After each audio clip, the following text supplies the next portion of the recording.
एक चीर प्रतीक्षित फिल्म जिसका आई थिंक पूरा देश इंतजार कर रहा था पिछले 6 महीनों से शायद, जिसका पहला टीजर जब डाला गया था तो पूरा देश खड़ा हो गया था। जी हाँ, मैं बात कर रहा हूं आदि पुरुष की। ये आदि पुरुष पहला टीजर, उसके बाद में दूसरा, तीसरा, फिर फाइनल करके अब जाकर रिलीज पर भी आ गया है। पिछली बार जब हंगामा मचा था उनके टीजर को देखकर, जिसमें इन्होंने सबके ड्रेसेस चेंज कर दिए थे, रावण को मोहम्मद खिलजी बना दिया था और चमड़े के पट्टे दिए गए थे। दुनिया ने ऑब्जेक्शन दिया, मैंने भी ऑब्जेक्शन दिया। मैंने कहा ये क्या हो रहा है, क्या मजाक कर रहे हैं। मेहनत करके मैंने सुना उन्होंने 6 महीनों में बहुत कुछ पैसे, करोड़ों खर्च करके कोशिश की है चेंज करने की। तो दूसरी बार जब नया टीजर आया तो लोगों ने रिएक्ट नहीं किया। कहते हैं कि किसी को, सबको मना कर दिया गया था, मुझे लगता है किसी ने रिएक्ट नहीं किया, क्योंकि उसमें भी चीजें दिख रही थी जो जो जो ऑब्जेक्शनेबल थी। मुझे भी उस वक्त लगा कि चलो ठीक है, अभी ये फिल्म लेकर आ ही रहे हैं तो असली तो जो होता है वो करता धरता तो होता है, वो पब्लिक होती है। तो पब्लिक डिसाइड करेगी फिल्म रिलीज की। और अभी कल परसों आई थिंक रिलीज हुई है फिल्म। और मैं यूजुअली तो मैं फिल्मों पर ज़्यादा समीक्षा या फिर मैं कुछ अपनी लिखता पढ़ता या उससे शेयर नहीं करता, परंतु ये हमारी आस्था से जुड़ी हुई फिल्म है। अतः मुझे लगा कि मैं अपनी राय, मेरी राय देना अवश्यंभावी हो जाता है।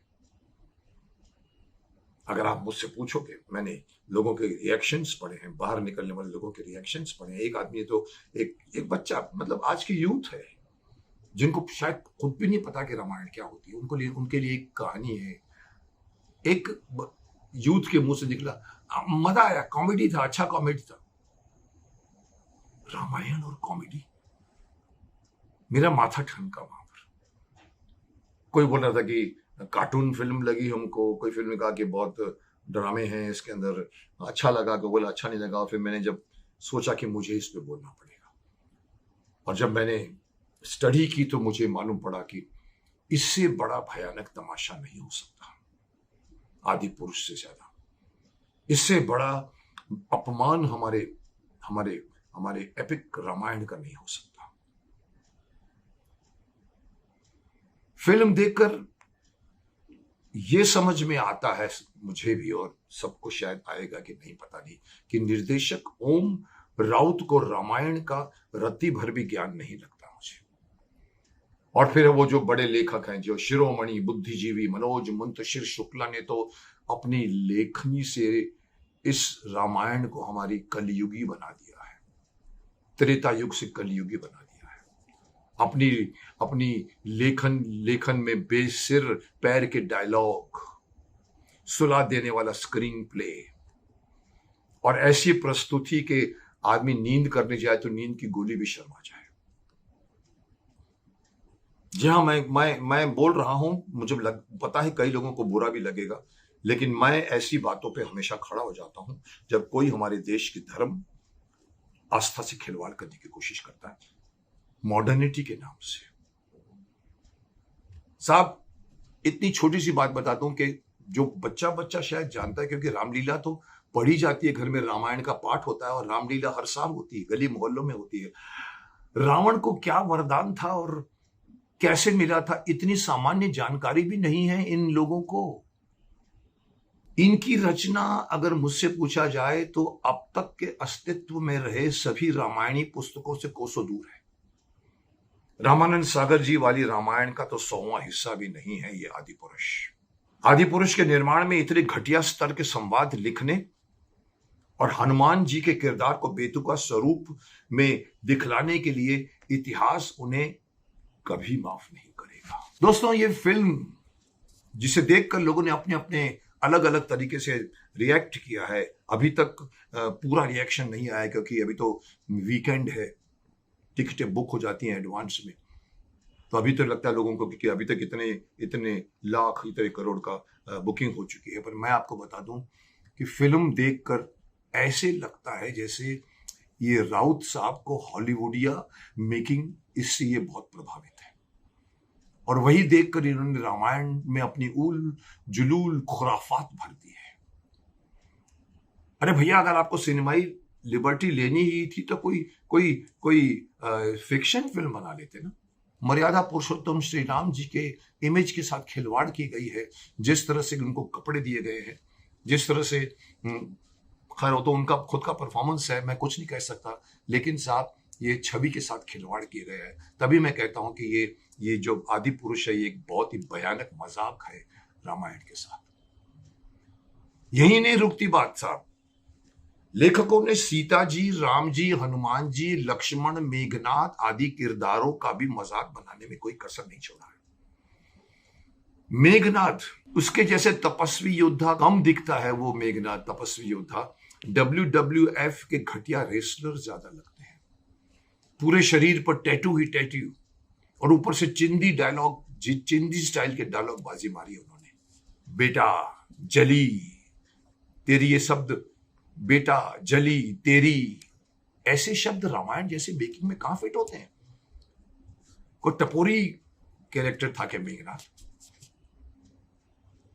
सब जानते हैं कि लक्ष्मण को कौन सी शक्ति लगी थी और कैसे मूर्छित हुए थे, लेकिन यहां पर तो उनको शक्ति लगनी थी तो नागपाश में ही से ही उनको नागपाश को ही इन्होंने यूज किया और मूर्छित करके काम चला लिया। अब रावण की बात करें तो रावण डरावना होगा शायद, मुझे तो नहीं लगता, क्योंकि पंडित था। पर मान के चलो कि अगर वो डरावना दिखाना है तो डरावना दिखाइए ना, लेकिन ऐसा लगता है कि चंद्रकांता का शिवदत्त जैसा विष पुरुष बनकर आ गया है।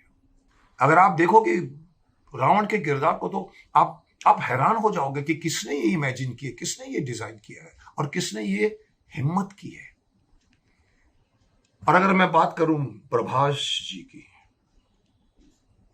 अच्छे इंसान है, अच्छे एक्टर हैं, बाहुबली कर चुके हैं, बाहुबली के बाद और भी फिल्में की हैं, लेकिन मैं कहूं ये फिल्म औरों से अलग थी। प्रभास जी श्री राम को पाने के लिए राम के व्यवहार को अपने अंदर लाना पड़ता है। ऐसे किरदार जब कोई करता है तो उसके किरदार को समझता है। सिर्फ बॉडी ही नहीं चाहिए उसके लिए, बल्कि प्रदर्शन भी अतुलनीय होना चाहिए। सिर्फ बॉडी का प्रदर्शन राम नहीं बनाता आपको। मैं तो यहां तक कहूंगा कि अगर आपको इंस्पिरेशन चाहिए था तो कम से कम अरुण गोविल जी का परफॉर्मेंस को देखकर ही कुछ आप लोगों ने कुछ सीख लिया होता आपने। मैं जानता हूं बात मैं बहुत चुभने की कह रहा हूं, लेकिन मैं सच कह रहा हूं। जो कुछ भी इस फिल्म में है वो रामायण का मजाक बनाकर रख दिया है। और रामायण हमारी आस्था है, किसी का हक नहीं है। मैं कई बार अपने धर्म के खिलाफ खड़े हुए लोगों को मैं बोलता हूं, डांटता हूं कि you have no right to change the characterization of any of our character of our epic. मुझे याद है कि जब ये अनाउंस हुई थी ये आदि पुरुष, शायद 2 साल पहले, मैंने स्टेटमेंट पढ़ा था हमारे जो ये महान एक्टर हैं जो सैफ अली खान, उन्होंने कहा कि आई एम डूइंग रावण's role and I'm going to make him humorous। उस वक्त भी मैंने रुका था, मैंने कहा था कि who the hell are you to change the characterization of our epic characters। अपने धर्म में करके दिखाओ ना, कटने लगेंगे सर। लेकिन उन्होंने पूरा सुना है। बीच में तो पिछले ट्रेलर्स में अभी जो बीच में जो टीजर्स आए थे, 2, नंबर 2, नंबर 3, बड़ी समझदारी से उन्होंने, बिकॉज पहले में ही जब उन्होंने दिखा दिया था सैफ अली खान को चमगादड़ बढ़कर आता है, अलाउद्दीन खिलजी दिख रहा है, पूरा दाढ़ी बना के मौलवी बना दिया उनको। इस बार उन्होंने सेफ गेम खेला, उनका लुक नहीं दिखाया, छुपा कर रखा। लेकिन मुझे नहीं पता था कि वो छुपा कर बैठे हैं, चेंज कुछ नहीं किया। रिलीज आया है, पब्लिक तो रिएक्ट करेगी, वही लुक है उसका, और उसको कॉमेडी करवाने की कोशिश की गई है। रावण कॉमेडी के कैरेक्टर नहीं थे। क्या निर्देशक, माफ करना बुरा लगेगा, पर निर्देशक राउत जी को सिर्फ रावण के लिए सैफ अली खान ही मिला। इससे ऊंचा तगड़ा कलाकार हमारी इंडस्ट्री में रह ही नहीं गया है। रावण भी कद्दावर था, जुगाड़ से बनाया गया रावण। जी हाँ, ये कैरेक्टर जो बनाया है, सैफ अली खान ने खुद कहा था कि मैं इसको चेंज करूंगा, जुगाड़ से बनाया गया ये रावण। ये रावण कम दिखता है, सस्ता स्मगलर ज्यादा दिखता है। अब लंका की अगर बात करें, सोने की लंका थी, मशहूर था, पूरे का पूरा रावण के और हनुमान के जलाने में बार बार ये शब्द आता था, सोने की लंका जला दी है। तो सोने की लंका कितनी चमकदार होगी, लेकिन साहब इस फिल्म में लंका को क्या दिखाया गया है? पूरी सोने की लंका काली काली नजर आती है, और आधी से ज्यादा तो फिल्म में वो तमराज किल्विश हमारे शक्तिमान का मशहूर है, उसका अंधेरा गायब ऐसा लगता है। लंका देश कम बल्कि तिलस्मी और जादुई जगह लगती है। अब अगर आप लंका को इतना आधुनिक बताया, उन्होंने काफी बताया आधुनिक है, बहुत आधुनिक है, तो फिर आधुनिक है तो फिर रावण को चमगादड़ पर आने की क्या, दिखाने की क्या आवश्यकता थी? और युद्ध के नाम पर मोहल्ले की चिंदी लड़ाई टाइप दिखा दी गई है, जैसे मोहल्लों में लड़ाई होती है जहां जमकर लात घूसे मारे जाते हैं, अब शब्दों की बौछार हो रही है। ये नहीं है हमारा रामायण। क्या आपको रामायण नहीं पढ़ा आपने? आप रामायण बना रहे हैं और रामायण नहीं पढ़ते? कानन कुंडल कुंचित कैसा, हनुमान जी को आप चमड़े के वस्त्र दिखा देते हैं जहां पर पूरा देश खड़ा हुआ था, अभी भी वही कुछ रखा गया है। क्यों? क्या आप या तो दुस्साहस कर रहे हैं कि हम नहीं मानते इस किताब को, हम नहीं मानते वाल्मीकि के रामायण को, हम नहीं मानते रामचरितमानस को, हम इवन लंका, इवन जो रामानंद सागर जी ने बनाई है, जिसको देश ने उठा दिया था, आज तक कोई रामायण डिबेट नहीं कर पाई उनको, उसको भी आप लोगों ने नकार दिया है और अपने मन से आपने सब कुछ चेंज कर दिया है। यानी कि अगर आप लड़ाई भी दिखा रहे हैं जैसे मोहल्लों में लड़ाई होती है।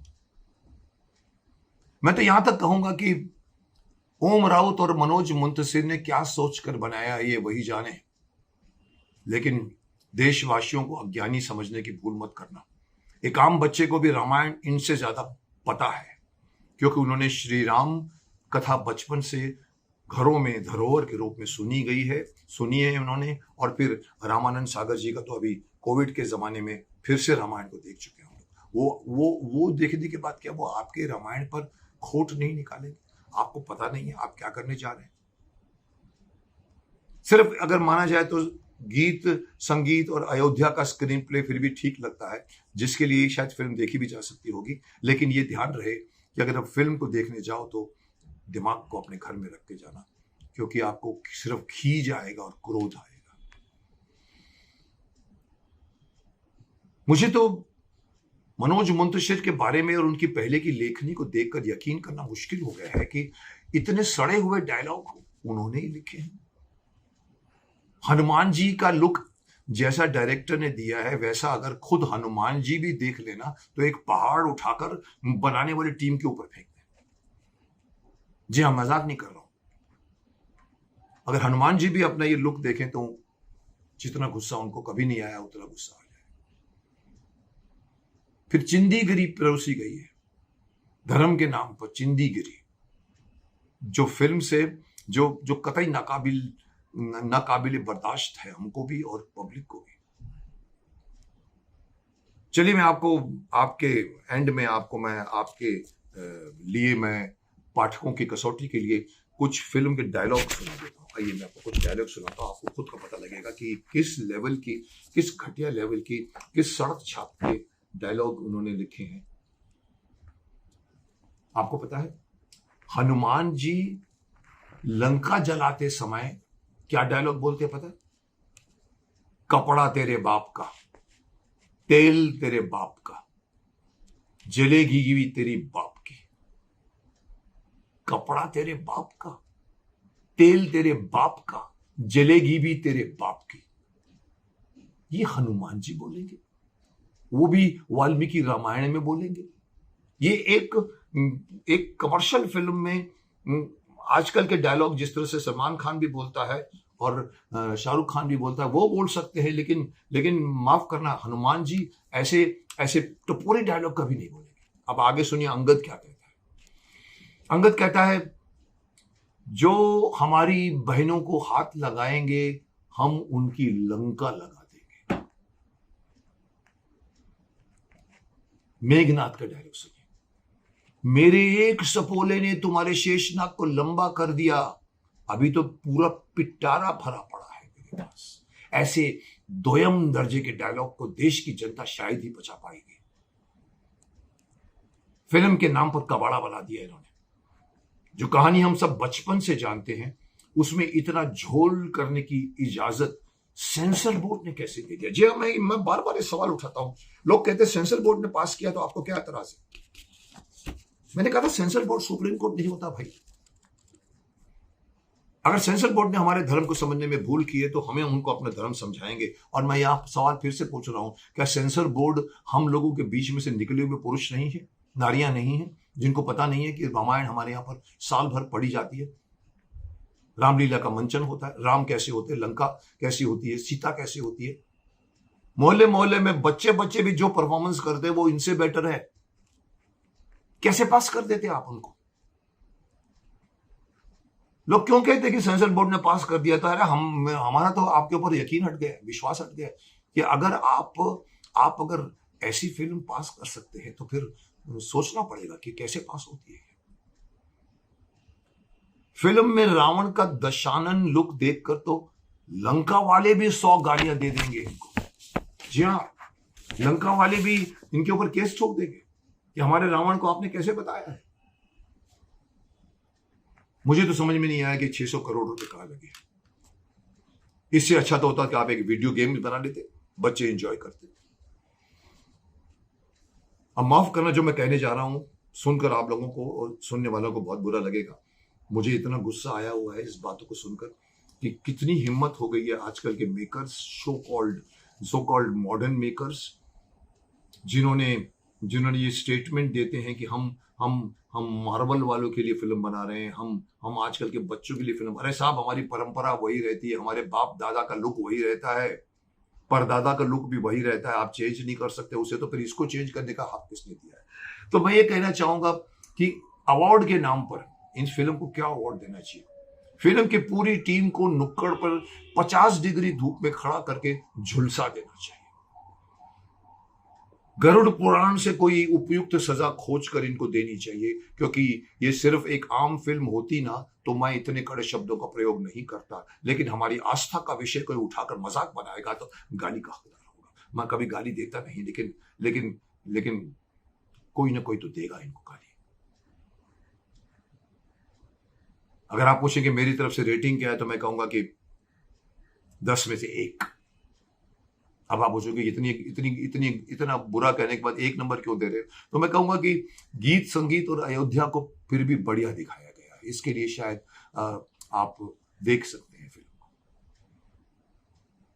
एंड में और भी ये कहना चाहूंगा कि हिंदुत्ववादी सरकार को, हमारी सरकार हिंदुत्ववादी है, हमारा देश हिंदू राष्ट्र है। भले लोग खड़े होकर उसके खिलाफ बोलते हैं, लेकिन हकीकत यह है कि हमारा देश हिंदू राष्ट्र था और है और रहेगा। ऐसे हिंदुत्ववादी सरकार को भी ध्यान देना चाहिए। जी हाँ, मैं कह रहा हूं, प्रशासन को बहुत काम होते हैं, लेकिन प्रशासन को देखना चाहिए कि क्या कोई हमारे धर्म के खिलाफ या कोई यूथ के खिलाफ कुछ कर रहा है, उसको रोकना चाहिए। तो वो उनको देखना चाहिए कि कोई हमारे धर्म का उपयोग इतने भद्दे तरीके से ना करने पाए। मैं एंड में फिर से रिपीट करना चाहता हूं कि हमारी हिंदुत्ववादी सरकार का ये फर्ज है कि वो देखे कि कोई हमारे धर्म का इस तरह से दुरुपयोग तो नहीं कर रहा है, इंसल्ट तो नहीं कर रहा है। जी हाँ, मैं बहुत कुछ कह गया हूं और मैं यूजुअली किसी फिल्म की समीक्षा नहीं करता, लेकिन मुझे पता लगा जब मैंने लोगों के रिएक्शंस देखा, जब उस बच्चे ने, एक लड़के ने कह दिया कॉमेडी अच्छा था, हमको कॉमेडी अच्छा लगा। अरे रामायण में कॉमेडी कहां से आती है साहब? रामायण एक सात्विक विषय है। रामायण एक हमारे देश की परंपरा का विषय है, मर्यादा का विषय है, पिता पुत्र के रिलेशन का सब्जेक्ट है, भाई भाई का सब्जेक्ट है। सुना इसमें भरत तक नहीं दिखाया गया, भरत को भी नहीं दिखाया गया। तो मुझे आना पड़ा और मैंने कहा कि ये फिल्म मैं तो नकार चुका हूं और मैं वेट कर रहा था कि पब्लिक खुद सर्वे सर्वा होती है। अभी तो सिर्फ वीकेंड है, आगे पब्लिक क्या निर्णय लेती है ये मैं भी देखना चाहूंगा। लेकिन मैं सरकार से कहूंगा कि आगे कोई भी इस तरह का मजाक, जिसको मैं भयंकर मजाक कह रहा हूं, बनाने की जरूरत ना करे। सेंसर बोर्ड को भी कहूंगा ऐसी फिल्म को पास करने की कभी कभी कोशिश न करें। आप गलत प्रेसिडेंट बना रहे हैं अपने ऑफिस का। So wait and see the result of this great film, this big film, this is most awaited film Adipurush. Wait and सी क्या होता है इसका।